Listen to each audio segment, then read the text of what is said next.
Assalamualaikum warahmatullahi wabarakatuh. Waalaikumsalam warahmatullahi wabarakatuh. Kami dari kelompok 3 ingin memperkenalkan diri kami masing-masing. Perkenalkan, nama saya Muhammad RTK Mustafa, NPM 398.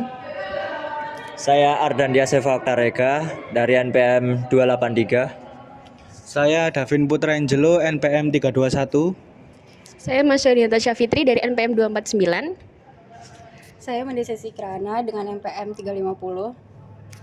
Saya Karahmawati dengan NPM 145. Saya Zakiana Elgina Putri Mawardi, NPM 105. Saya Nurbertani Fitria dengan NPM 059.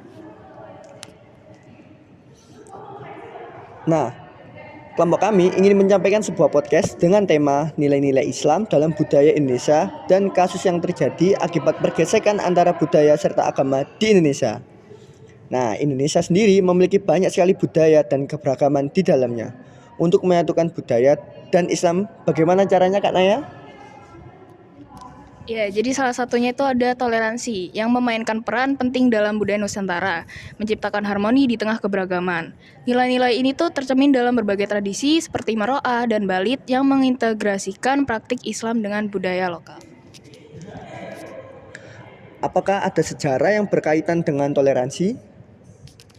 Untuk sejarahnya itu menunjukkan bahwa akulturasi budaya termasuk pengaruh dari India dan Arab ya telah membentuk sikap inklusif masyarakat Indonesia yang dikenal sebagai bangsa yang menerima dan menghargai perbedaan. Berarti toleransi ini sebuah solusi untuk sebuah perbedaan? Ya, benar banget. Jadi toleransi itu membantu menjaga kerukunan sosial dan mencegah konflik, menjadikan Indonesia sebagai contoh masyarakat multikultural yang harmonis. Kemudian soal selanjutnya itu saya ingin bertanya, kan ada banyak contoh ya, jadi apa sih contoh yang mengandung nilai-nilai Islam antara lainnya? Nah, di berbagai budaya di Indonesia ini memiliki nilai-nilai Islam yang tertanam di dalamnya. Seperti ada contoh-contoh budaya yang mengandung nilai-nilai Islam, yaitu yang pertama yang saya tahu adalah upacara sekaten, yang dimana ada di Yogyakarta dan Surakarta. Nah, sekaten ini adalah upacara tahunan yang diadakan untuk memperingati Maulid Nabi Muhammad. Nah, meskipun ada pengaruh budaya lokal, acara ini mencerminkan nilai-nilai penghormatan kepada Nabi dan ajarannya Islam. Lalu yang saya tahu yang kedua yaitu adalah tradisi kenduri atau tahlilan, yang dimana tradisi kenduri atau tahlilan ini merupakan ritual doa bersama yang dilakukan untuk mendoakan seseorang yang telah meninggal.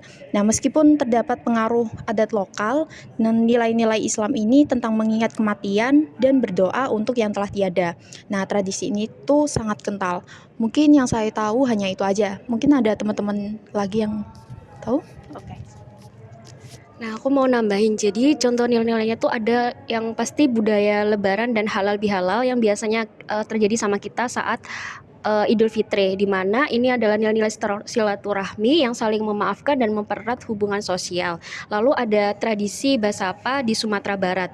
Ini adalah ritual dilakukan oleh umat muslim di Minangkabau dalam rangka menghormati ulama besar. Nilai-nilai Islam seperti penghormatan kepada pemuka agama dan pengalaman ajaran agama sangat jelas tercermin dalam tradisi ini. Nah, dari tadi kita udah ngobrolin budaya di Indonesia serta nilai-nilai Islam yang ada di dalamnya kan. Nah, dari kalian ini ada yang tahu nggak sih di Indonesia ini apa ada kasus yang berhubungan sama apa yang udah kita bicarain ini? Aku ada tahu sih. Yang aku tahuin waktu itu sempat ada kasus polemik patung Garuda Wisnu Kencana tahun 2018. Patung Garuda Wisnu Kencana di Bali yang merupakan simbol keagungan Dewa Wisnu dan Garuda dalam agama Hindu sempat menuai kontroversi dari kelompok tertentu yang berpendapat bahwa patung raksasa tersebut bisa dianggap sebagai simbol penyembahan berhala. Patung ini memberikan kritik datang dari sebagian kecil kelompok luar Bali yang menganggap pembangunan patung sebesar itu bertentangan dengan ajaran agama monoteisik.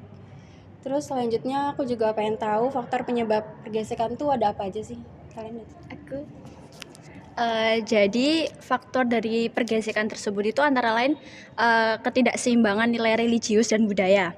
Beberapa kelompok menganggap praktis budaya tertentu bertentangan dengan ajaran agama mereka sehingga timbul penolakan atau ketegangan. Kemudian perubahan sosial dan modernisasi.